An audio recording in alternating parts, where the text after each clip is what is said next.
አንደኛውና የመጀመሪያው ጥያቄ ብዙሃኑ ሰው እያደረገው ያለው ነዝር ወይም ነዝር መግባት መሳል እንዴት ይታያል? አላህ ይሄንን ካሳካልኝ ይሄን ያክል ሶደቃ እሰጣለሁ፣ ይሄን ያክል ሶላት እሰግዳለሁ፣ ይሄን ያክል ቁርአን እቀራለሁ ብሎ ለአላህ መሳል ነዝር መግባት እንዴት ይታያል? ይፈቀዳል ወይስ አይፈቀድም? አይወደድም። ወንድሞች እህቶች ባካችሁ በደንብ አድምጡኝ። ስለት እጾማለሁ እሰግዳለሁ ብሎ እንኳን እቀራለሁ እሰድቃለሁ ብሎ እንኳን መሳል ተገቢ አይደለም። ባታደርጉ ጥሩ ነው። በአላህ ቀደር ላይ ምንም ለውጥ አያመጣም። النذر لا يأتي بخير ብለዋል النبي عليه الصلاة والسلام። ከተሳላችሁ ግን አላህን ለመገዛት የተሳለ ሰው መሙላት ግዴታ ነው።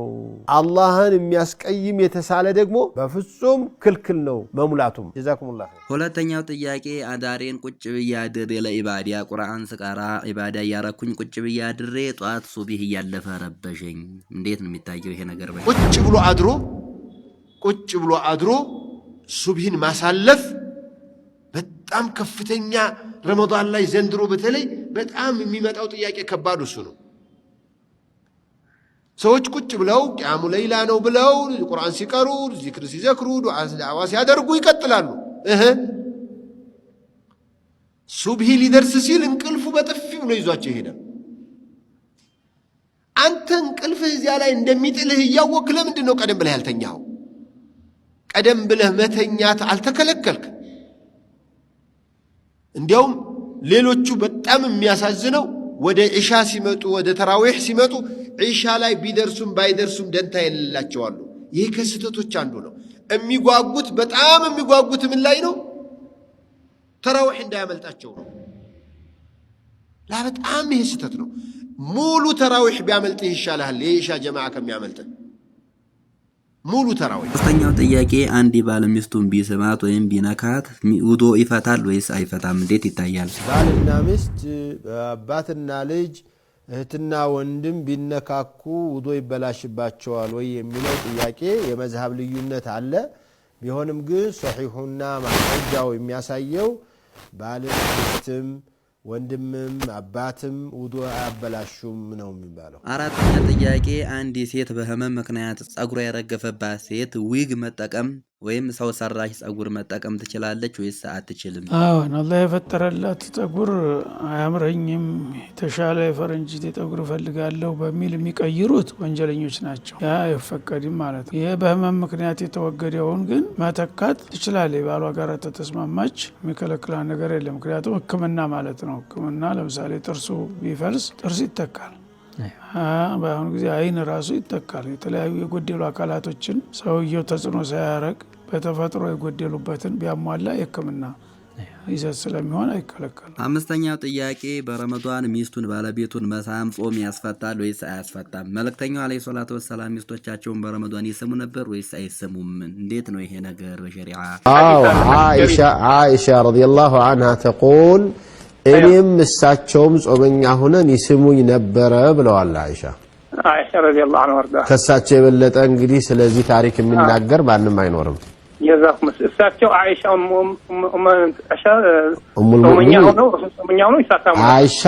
አይሻም ጾመኛ ሆነው እሳቸውም ጾመኛ ሆነው። አንዳንድ ዑለማዎች ረሱል አለይሂ ሰላቱ ወሰላም አንዱ ወጣት ልጅ መጥቶ በፍጹም መጻም የለብህም አሉት። ሽማግሌው ሲሆን ችግር የለብህም አሉት እና ወጣቶቹ ሊሱም አይችልም ሊሰሙ ጥሩ አይደለም ለምን ሊሳሳቱ ይችላሉ ነው። ይሄ ወጣትና ልጅ የሚለው ነገር ከአይሻ የበለጠ ወጣት የታለ? አይሻ ልጅ ናቸው 18 ዓመት ነው እስከሚሞቱ ድረስ የነበረውና አይሻ ነብዩ ሰለላሁ ዐለይሂ ወሰለም ጾመኛ እንደሆኑ ያወቁ መሳባቸው ስሜትም ሊቀሰቅስ የሚችልም ቢሆን ይቻላል ከዚያ ባለፈ ለመሄድ የለባችሁም እንጂ ነው። አይሻ ራሳቸው ይስሙ ነበሩ የተብለው ሲጠየቁ አዎ ግን ማን ነው ጀግና እንደሳቸው ራሱ መቆጣጠር የሚችል ይላሉ። ስድስተኛ ጥያቄ አስከሬንን ወይም ጀናዛን ከሞተበት ወደ ሌላ ሀገር በመኪና አስጭኖ መውሰድ እንዴት ይታያል? በሸሪዓ ይፈቀዳል ወይስ አይፈቀድም? አስከሬን መጫን ክልክል ነው። ራሱ ሰው በሞተበት ቅበሩ ነው ያሉት ነብዩ። እና አስከሬን እያጓጓዙ ክርስቲያኖቹ እዛ ቤተ ክርስቲያን ስለሌላቸው ይጭናሉ የግድ። የኛ ግን ሙስሊም ነው። ሙስሊም ተሞተ ማንም ሰው ማኖራ ፈቃድ እንኳን ባይኖረው የሚከለክለው ሰው የለም። እና መጫን አይቻልም። አስከሬን ክልክል ነው፣ ሐራም ነው። ራሱ መጀመሪያ አስከሬኑ ራሱ ማገላታት ነው። እንደገና ደግሞ ተሱና ውጭ ነው። ነብዩ ማንም ሰው በሞተበት ቦታ ይቀበር ነው ያሉት።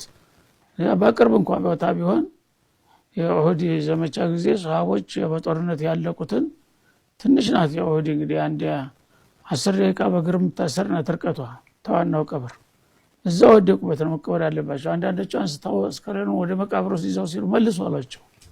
አይቻልም። እዛው ሞቱበት ተገደሉበት ላይ ይቀበሩ አሉ። ያው ሹሃዳ ኡሁድ ተብሎ ይታወቃል። አሁን ራሱ ቦታዎች ተከብሮ ነው ያለው። ስለዚህ ሰዎች በዘለማድ ነው ተብሎ ክርስቲያኖች ስራ ያየውን ነገር በጭፍኑ ዝም ብሎ እንትን ይሰራል። አስከሬን ማጓጓዝ ክልክል ነው።